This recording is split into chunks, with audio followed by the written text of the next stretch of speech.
অবশেষে জাতীয় দলের রাডারে ঢুকতে যাচ্ছেন আকবর আলী। বিভিন্ন সময়ে এই ক্রিকেটারকে নিয়ে বিচ্ছিন্নভাবে আলোচনা তৈরি হলেও শেষ পর্যন্ত দল নির্বাচনের ক্ষেত্রে আকবরের সমসাময়িক যে ক্রিকেটাররা রয়েছেন, সেটা শরীফুল হতে পারেন, তাওহিদ হৃদয় হতে পারেন, তানজিম সাকিব হতে পারেন, কিংবা আমাদের ছোট তামিম হতে পারেন পারভেজ হোসেন ইমন, এই যে 5-6 জনের আমি নাম বললাম, তারা নানা সময় ন্যাশনাল টিমের প্রতিনিধিত্ব করলেও আকবর আলীর বিশ্বাস করুন আর নাই করুন 3 ফরম্যাটের কোনোটাতেই এখন পর্যন্ত জাতীয় দলের হয়ে খেলার সুযোগ হয়নি। জাতীয় দলে একবার ডাক পেয়েছিলেন আমাদের বিখ্যাত মিনহাজুল আবেদিন নান্নু, সেই সময়টা আকবর আলীকে কল করেছিল এবং তিনি জানতেন না যে আকবর আলী ওই সময়টায় এনসিএল এর ম্যাচে ব্যস্ত ছিলেন, সম্ভবত বরিশালে অবস্থান করছিলেন, সেখান থেকে ঢাকায় এসে জাতীয় দলের ক্যাম্পে যোগ দেওয়াটাই তার জন্য আসলে দুঃসাধ্য ছিল এবং সেটা তিনি করতে পারেন নাই। আকবর আলীকে নিয়ে এই আলোচনা হবার কারণ, অথবা আকবর আলীকে নিয়ে নীতিগত সিদ্ধান্তের জায়গাটায় বাংলাদেশ ক্রিকেট বোর্ড একটা ব্যাপারে পৌঁছানোর প্রধান কারণ যেটা, আমি সৌম্য সরকার প্রসঙ্গে আসছি, একটু অপেক্ষা করুন, সালাউদ্দিনকে নিয়ে আপডেট রয়েছে। আকবরকে নিয়ে এই সিদ্ধান্তগুলো হবার কারণ বাংলাদেশের ভঙ্গুর মিডল অর্ডার।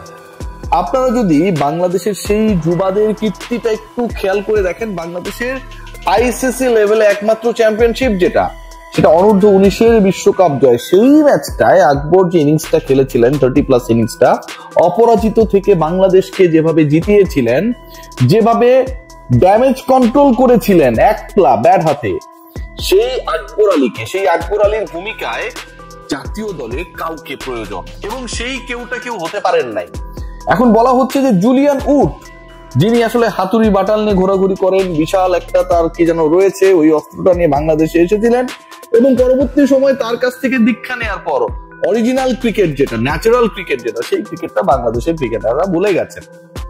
বাংলাদেশের 5-6-7-এর যে জায়গাটা রয়েছে, অন্তত 6 বা 7-এর যে জায়গাটা রয়েছে, উইকেট কিপিং অপশনের যে জায়গাটা রয়েছে, সেই জায়গায় Bangladesh team management one someone যিনি রেসপন্সিবিলিটি নিতে পারবেন, অ্যাটাক করতে পারবেন, এবং যা সহজাত নেতৃত্বের গুণ রয়েছে। নেতৃত্বের গুণ মানে তাকে ক্যাপ্টেন বানিয়ে দেয়া হচ্ছে বা হবে এরকমটা না, জাতীয় দলের ক্যাপ্টেন হয়ে যাচ্ছেন আকবর।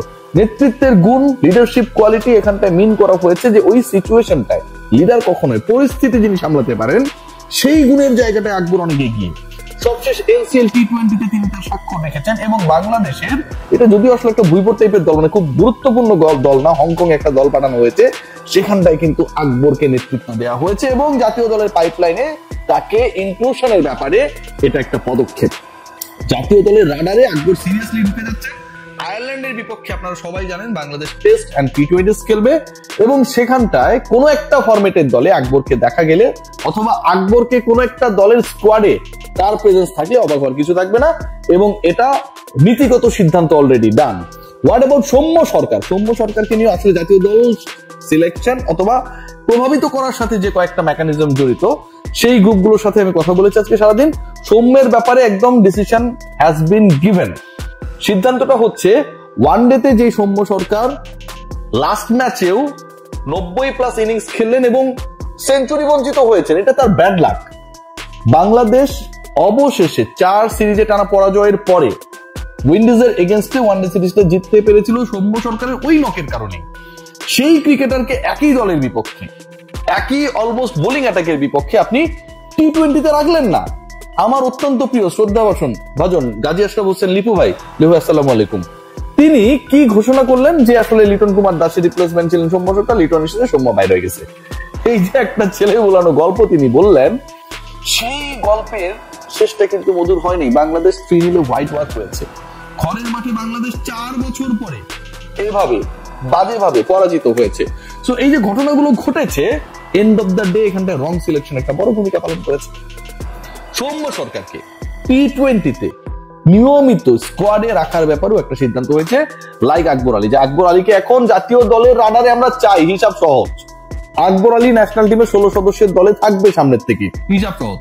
সৌম্য সরকারের ক্ষেত্রেও নট অনলি ওডিআই, সৌম্য সরকারকে টি20তেও সেই গুরুত্বপূর্ণ জায়গাটা নেয়ার ব্যাপারে, যেখানটা একটা বড় ধরনের থ্রেড নিয়ে আলোচনা আমি করেছিলাম, যে বাংলাদেশের লিডারশিপ গ্রুপে টি20 সাইডে, সেটা কোচিং প্যানেল থেকে হতে পারে, অথবা যারা ক্রিকেটার, সিনিয়র ক্রিকেটার খেলছেন, ডিসিশন মেকিং এর জায়গায় বড় রোল প্লে করেন, তারা থ্রেট মনে করেন।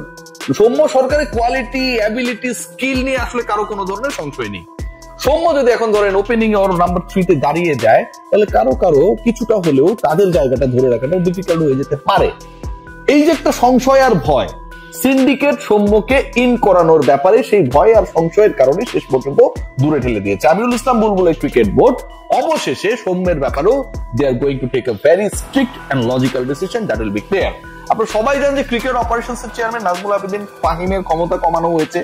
ক্রিকেট অপারেশনস এর এই মুহূর্তে তিনি বাংলাদেশের রাষ্ট্রপতির মতো ছায়া একটা ক্রিকেট অপারেশনস কমিটি গঠন করা হয়েছে, যেখানটায় রয়েছেন 4 জন সাবেক জাতীয় ক্রিকেটার, যার 3 জন ক্যাপ্টেন, যেখানটায় রয়েছেন আমার অত্যন্ত শ্রদ্ধাভাজন পরম শ্রদ্ধেয় ফারুক ভাই আসসালামু আলাইকুম, রয়েছেন আব্দুর রাজ্জাক, সেখানটায় রয়েছেন বাংলাদেশ জাতীয় দলে প্রতিনিধিত্ব করা সাবেক ক্যাপ্টেন খালেদ মাসুদ পাইলট এবং আমিনুল ইসলাম বুলবুল তো রয়েছেন।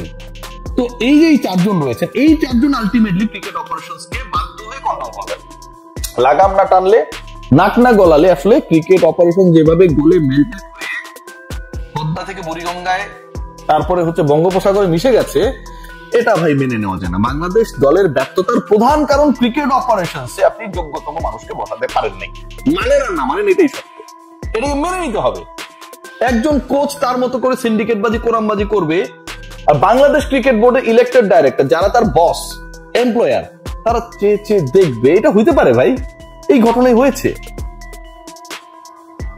তো এই যে ঘটনাটা ঘটছে, এই ঘটনাটা যেভাবে ঘটেছে সেটাকে অফ করার ব্যাপারে মোটামুটি ডিসিশন হয়ে গেছে, এবং ওই কোরামবাজির কারণে যে সৌম্য সরকাররা বাদ করে যান সেটাও বন্ধ হচ্ছে। What about Salauddin? Salauddin update আমি প্রমিস করেছিলাম আপনাদেরকে দেব। সালাউদ্দিনের জায়গায় মানে সিনিয়র অ্যাসিস্ট্যান্ট কোচের যে পোস্টটা, সেটা ডেভিড হ্যামকে দেওয়ার একটা পরিকল্পনা বাংলাদেশ ক্রিকেট বোর্ড অলরেডি করে ফেলেছে। সিরিয়াসলি এই আলোচনাটা খুবই স্ট্রিক্ট।